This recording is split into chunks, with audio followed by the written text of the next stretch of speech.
I'm not gonna lie to you guys, I've had to re-record this intro at least 4 or 5 times because honestly, it doesn't really make sense that this day has actually come. Cody Bellinger, the Minecraft legend, the Rookie of the Year, the 2019 NL MVP, he's probably not going to be on the Dodgers in 2023. I mean, it feels like it was yesterday he was robbing Fernando Tatis Jr. of home runs in center field, or he was smacking home runs that would essentially give the Dodgers a chance at winning the World Series. Cody Bellinger, not too long ago, had the baseball world in the palm of his hands. So just in case you think we're getting bamboozled by a fake Twitter troll who bought Twitter Blue, no, this is actually Ken Rosenthal, who would lie about being 5'4.5". He said the Dodgers plan to non-tender outfielder Cody Bellinger, making him a free agent. Still blows my mind that I'm even reading this out loud. So technically speaking, he could still re-sign with the Dodgers, but the Dodgers are going to come to him with a coupon because they are not going to be giving him $18 million.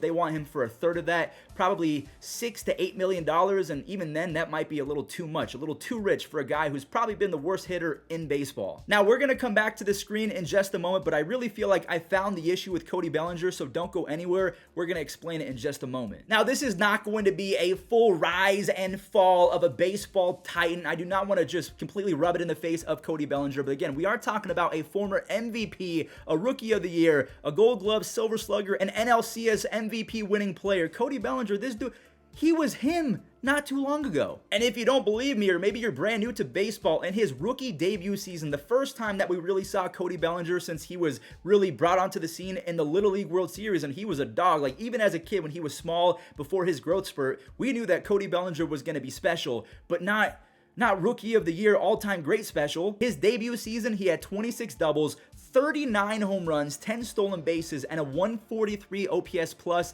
Again, he won Rookie of the Year. He was top 10 in MVP. Cody Bellinger had one of the best rookie seasons of my lifetime. That's a fact. Now, a lot of people go back to 2018, the following season in which he won Rookie of the Year, and say, hey, that's when we really saw the weaknesses of Cody Bellinger's game come out, because he hit 260, he had a 120 OPS plus, but those are still really good numbers. Now, you might be right that 2018 was the year we saw him struggle a little bit, but then in 2019, he essentially entered the gates of baseball heaven. He became a god. 47 home runs, 115 RBIs, 15 stolen bases. He hit 305 just for fun and had an almost 1040 OPS. I mean, Cody Bellinger won a Gold Glove that year. He was a Silver Slugger. Like I mentioned towards the intro of today's video, whether you want to say it was Mike Trout or Cody Bellinger, maybe they were competing for the top spot, maybe it was Bryce Harper, you could make argument that Cody Bellinger was the most popular player in baseball and potentially the face of baseball. Now, I did go back to 2019 because I wanted to see maybe he just raked and feasted off against righties. No, he hit 280 with a 386 on base percentage and an almost 1,000 OPS versus lefties. He had 18 home runs and 7 doubles and 193 at-bats.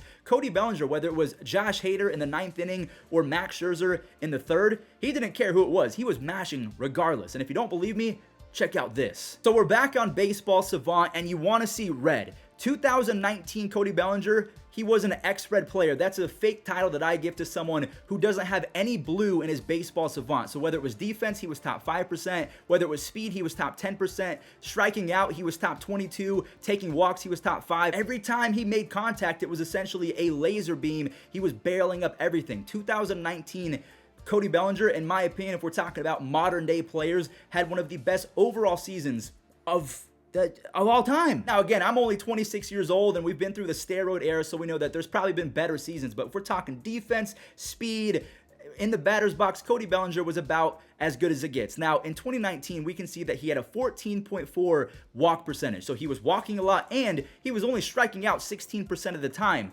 Then we go to 2020 and we can see that the walk percentage dipped to 12.3, which is still pretty good, and he was only striking out 17% of the time. Both of those are doable, but the hard contact started to dip. He had a 112 WRC plus. That is just a fancy version of OPS. And since the beginning of 2021, over his last 200, let's just say 40 games, Cody Bellinger has a 64 OPS plus. I mean, he's essentially been left-handed version of Miles Straw because they're both platinum defenders. They have cannons for arms they can run, but offensively, they've been worthless. Now, of course, in that same time period, he's shown flashes of Cody Bellinger with 36 doubles, 29 home runs. He's thrown in a few stolen bases, but he's not worth $16-17 million right now. Now, let's say you're like me and you like pictures instead of reading words. We're going to go back to Baseball Savant because in 2020, there was still a lot of red. He was chasing a little bit more often, which is not good, but in 2021, look at him fall off a cliff. He was still pretty decent defensively, but offensively, he's completely vanished. I don't know what happened to Cody Bellinger,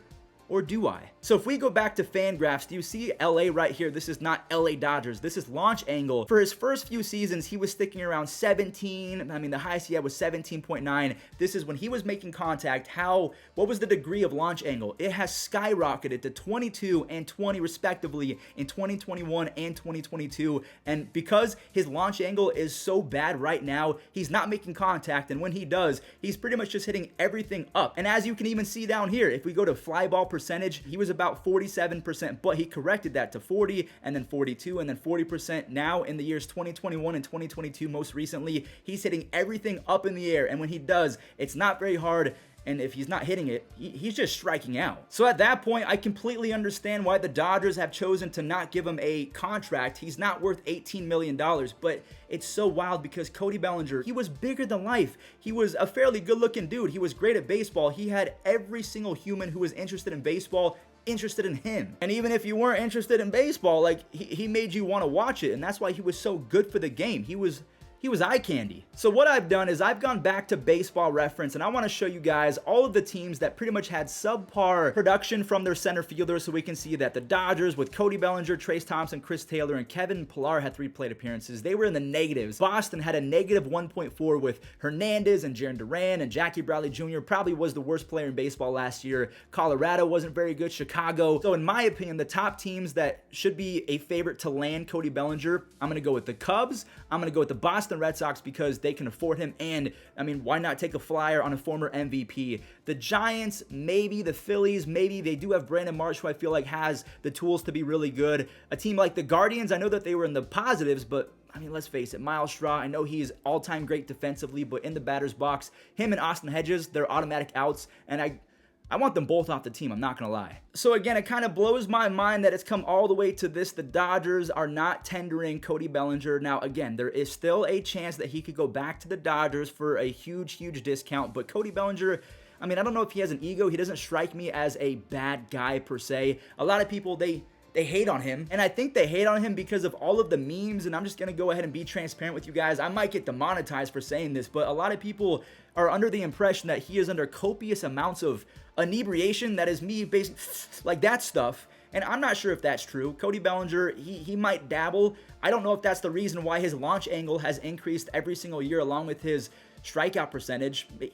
I mean, you're basically saying he's lazy and he doesn't care about his craft. But Cody Bellinger, when I see him struggle, it doesn't look like he's having fun and just brushing it off. He looks miserable. So can Cody Bellinger get back to 2019 MVP Belli? I don't think that's the case, but can he get back to 2020 Belli where, yeah, maybe his defense is better than everyone else and so is his speed, but he's not hitting the ball as hard, but he's still a productive overall player. 2020 Belli, I will take that, whether it's with the Diamondbacks or the Rockies or the Red Sox or the Cardinals, and even if that means a 260 batting average with 25 home runs, 30 doubles, 15 stolen bases, and 7 outs above average, I'll take that.